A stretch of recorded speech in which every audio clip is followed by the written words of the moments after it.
Why didn't Natasha get a funeral in Endgame?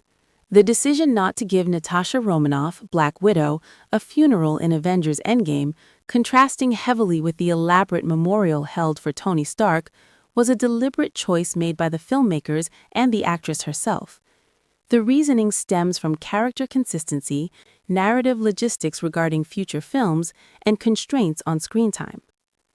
Character consistency and public status. According to the screenwriters and the director of the standalone Black Widow film, a large public funeral would have been antithetical to Natasha Romanoff's personality and history. A private figure. Unlike Tony Stark, who was a massive public figure and celebrity, Natasha was a spy who operated in the shadows.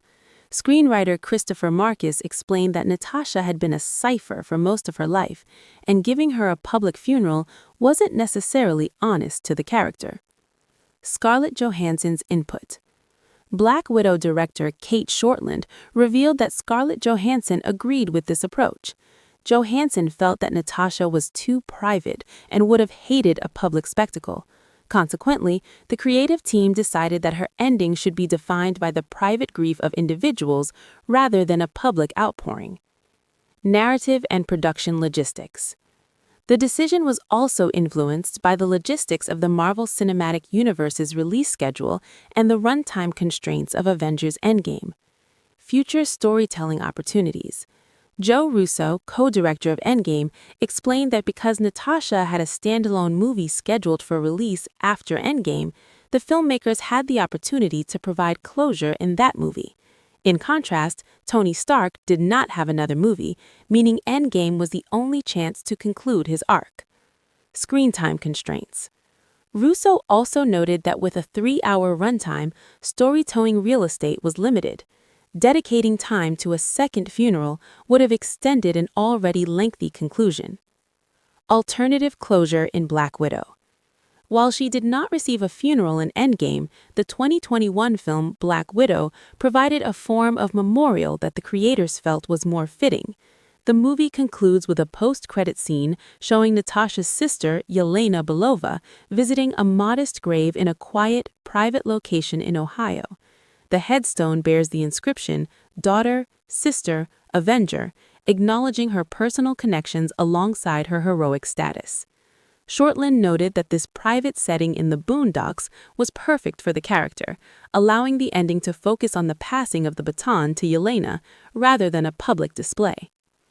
Natasha Romanoff's history as a spy and assassin was the primary in-universe justification for the filmmakers' decision not to give her a public funeral in Avengers Endgame. The creative team and actress Scarlett Johansson felt that a grand memorial would fundamentally contradict her identity as a covert operative. A life in the shadows. Unlike Tony Stark, who was a globally celebrated celebrity and public figure, Natasha spent the majority of her life operating in secrecy. Screenwriter Christopher Marcus explained that Natasha had been a cipher throughout her time in the MCU, a person whose true nature and history were deliberately concealed. Because she lived her life in the shadows as a KGB spy and later a CIA agent, the writers argued that giving her a public funeral wasn't necessarily honest to the character. A spy's existence is defined by anonymity, making a widely publicized mourning event thematically inconsistent with her persona. Preference for privacy. The decision was also rooted in Natasha's specific personality traits developed through her background in espionage. Too private. Black Widow director Kate Shortland noted that Scarlett Johansson herself believed Natasha was too private to want a funeral. Johansson felt that the character would have hated the attention of a public spectacle. Unknown to the public. Shortland further explained that unlike the other Avengers, people don't really know who she is in the same way they knew Iron Man or Captain America. Her heroism was often unsung and invisible to the general populace. Contrast with public figures. The filmmakers used this spy logic to distinguish her ending from Tony Stark's.